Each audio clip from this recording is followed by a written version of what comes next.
Bonjour ou bonsoir les amis, ça dépend du moment où vous allez voir cette vidéo. Je suis ravi de vous retrouver pour un nouvel épisode sur votre chaîne Foot Confidence, qu'on va bien sûr consacrer à l'analyse du match du Real Madrid contre Osasuna, comptant pour la 9e journée de la Liga. Ce qui est important, c'est que le Real Madrid poursuit sur sa bonne lancée depuis les matchs de Girona, qu'il a remporté une très très belle victoire avec 3 buts à 0. Après, il y a eu la bonne performance à Napoli où le Real Madrid a confirmé qu'il était en train de mettre en place un système de jeu, que la mayonnaise commençait à prendre entre les différents joueurs.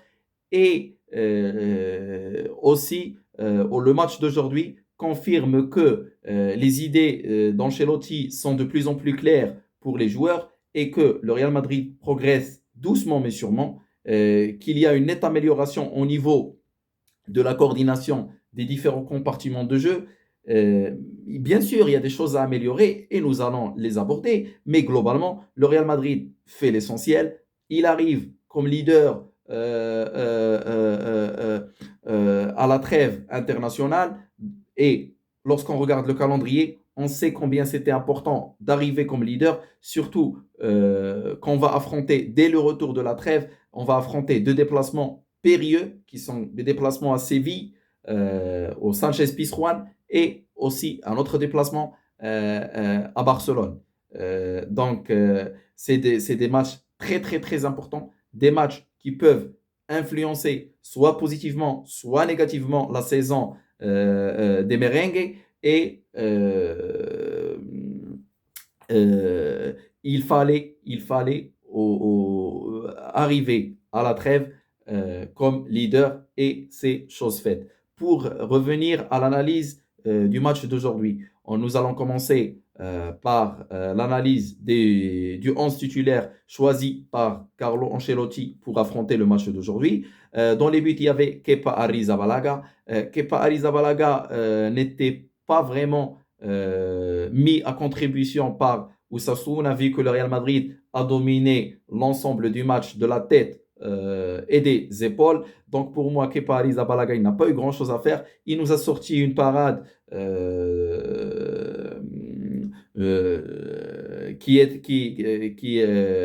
sur un ballon qui allait se loger en plein lucarne et il nous a sorti une belle parade. Mais franchement, aujourd'hui, il n'y avait pas suffisamment d'éléments qui me permettent de juger le niveau de Kepa Arrizabalaga vu que le Real Madrid a dominé l'ensemble du match. Au niveau de la charnière centrale, il y avait une charnière centrale de bricolage parce que Carlo Ancelotti est obligé de recourir au bricolage parce que la direction du Real a commis une gaffe monumentale en ne recrutant aucun axe central, surtout avec la blessure d'Eder Militao, alors que le mercato était encore ouvert à ce moment-là, au moment de la blessure d'Eder Militao. Donc, avec la blessure d'Alaba, le Real Madrid et la suspension de Nacho, qui ne jouera pas d'ailleurs ni à Séville ni à Barcelone, parce qu'il a été justement suspendu et c'était mérité contre Gérone. Donc, il a été justement suspendu pour 3 matchs. Donc, Ancelotti a dû recourir à un axe central pour la première fois, qui est composé d'Antonio Rudiger, qui est le seul vrai axe central de métier, avec Chouamini. Chouamini, il a fait le job aujourd'hui. Il a assuré le service, mais il ne faut pas oublier que Chouamini, ce n'est pas un axe central de métier. Pire encore, Rudiger a reçu aujourd'hui le 4e carton jaune. Donc, si jamais il reçoit un carton jaune contre Séville, il ne jouera pas Barcelone. Alors là, certains vont me dire il faut le préserver et ne pas le faire jouer à Séville. Moi, c'est le contraire. Hein. Moi, je dis il faut le faire jouer à Séville. Parce que si jamais Ancelotti fait le choix de le préserver à Séville et que on joue avec un axe central totalement nouveau et où il n'y a pas un axe central de métier, on risque de perdre à Séville avant d'aller à Barcelone. Parce que il faut savoir que la valeur du match de Séville au niveau comptable, au niveau des points, est la même que la valeur du match du Barça. Donc, il ne faut pas penser au match du Barça avant de penser au match de Séville. Parce que si jamais on commence à se faire du calcul et on dit on préserve Rudiger pour le match du Barça, on risquerait de perdre à Séville et de perdre face au Barça. Donc, il faut prendre les matchs un par un et essayer surtout de gagner à Séville avant d'enchaîner le déplacement à Barcelone. Cela ne veut pas dire que je n'ai pas confiance dans mon club. Le Real Madrid a suffisamment de moyens pour contrecarrer Barcelone, mais vu la situation actuelle et le manque d'effectifs au niveau de l'axe central, j'aimerais pas que Carlo Ancelotti pense au match de Barça avant de solutionner le problème du match de Séville. Au niveau des arrières latéraux, Dani Carvajal, il était présent avec une bonne contribution offensive. Mendy, il était beaucoup plus porté sur les tâches défensives, mais c'est des conseils de Carlo Ancelotti qui privilégie un certain équilibre. On commence à remarquer que le Real Madrid, petit à petit, commence à éviter le fait d'encaisser dès les premières minutes. Donc, le Real Madrid essaye de solutionner ce problème. Carlo essaye d'apporter les solutions adéquates. Au niveau du milieu de terrain, il y avait un milieu de terrain composé de Modric, Bellingham, Federico Valverde, et au niveau de l'attaque, il y avait Vinicius et il y avait Joselu. Donc, au niveau du milieu au niveau du milieu de terrain, Modric était au sommet de son art aujourd'hui.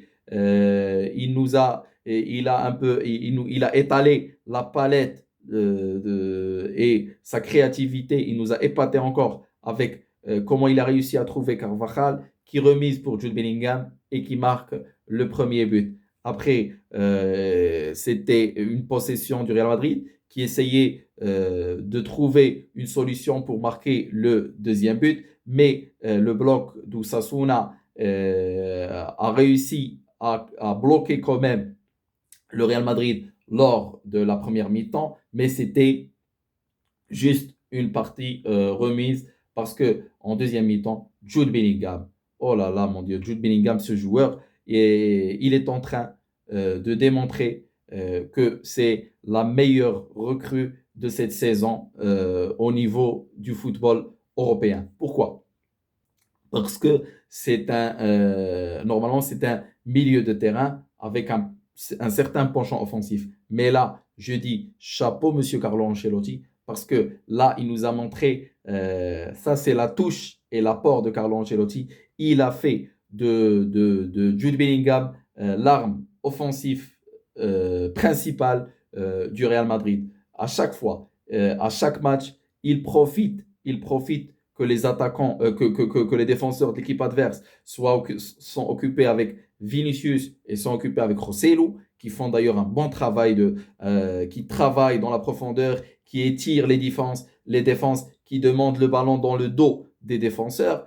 Et Jude Bellingham, il en profite, il vient de derrière, il arrive à déstabiliser les défenses et à marquer 2 buts avec... Ce qui est étonnant chez lui, c'est qu'il joue avec une certaine maturité et une froideur exceptionnelle pour son âge. Un joueur de très gros calibre.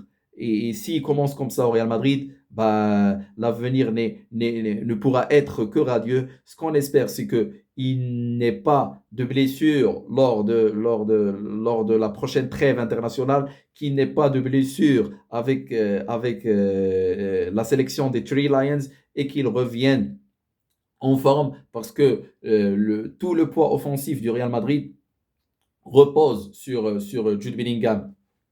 Après les 2 buts de Jude Bellingham, c'était au tour de Vinicius de se réveiller. Et Vinicius, il a profité d'une belle passe de Federico Valverde. Et là, il a réussi à casser leur jeu. Et il s'est présenté en 1 contre 1 face au gardien d'Osasuna. Et qu'il a su négocier bien comme il faut. Il a dribblé le gardien et il a marqué le 3e but. Le quatrième but, c'était encore un chef-d'œuvre de Vinicius qui contrôle le ballon, qui amortit le ballon, qui le protège face aux défenseurs de FC Séville et qui régale José qui marque le quatrième but. Le score aurait pu être plus large. Il y avait un penalty, mais José je ne sais pas ce qu'il le prend. À chaque fois quand il veut tirer un penalty, il tire sur le gardien. Normalement, il aurait été préférable qu'il choisisse un côté. Mais pour moi, bon, José vu que c'est un attaquant qui n'a pas été recruté à grand prix,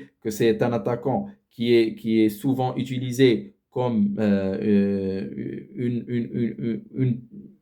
c'est un attaquant, je veux dire, qu'on ne peut pas attendre plus que les capacités qu'il a. C'est un attaquant travailleur, un attaquant qui se donne, un attaquant qui donne le maximum pour le maillot à chaque fois. Et donc là, il est en train d'assurer. Il marque des buts. Il est à 5 buts. Donc c'est vraiment satisfaisant pour lui. Mais on voit que le travail de la direction laisse à désirer. Tu ne peux pas faire une saison avec comme seule référence au poste de numéro 9 Rossellou. Ce n'est pas satisfaisant. Ce ne sera pas suffisant. Et franchement, je dis bravo, je dis mille merci à Carlo Ancelotti qui arrive à négocier tous ces matchs et arrive à faire ces résultats avec un effectif tellement réduit. Parce que bon, après il y a eu l'entrée de Brahim Diaz, on ne peut pas la juger, ni l'entrée de Vasquez, ni l'entrée de Ceballos, ni l'entrée de Kroos. Tous ces entrées, on ne peut pas les juger vu que les jeux, l'essentiel était fait et donc on ne pouvait pas juger le rendement de tel ou tel joueur alors que le résultat était fait. Kamavinga, je voulais en parler, le rendement de Kamavinga aussi, il était convaincant au niveau du milieu de terrain. Kamavinga, c'est un joueur qui, à chaque fois, il livre une performance très très satisfaisante lors de chaque match, quel que soit le poste où il est utilisé. Donc, rien à dire sur Kamavinga, à part de belles choses. Voilà, c'était tout pour aujourd'hui. J'attends vos réactions, même vos critiques aussi. Et j'espère que vous allez discuter avec moi ce que j'ai dit, si vous êtes d'accord, si vous n'êtes pas d'accord. Donc, je vous dis au revoir et jusqu'à une nouvelle rencontre sur votre chaîne Foot Confidence.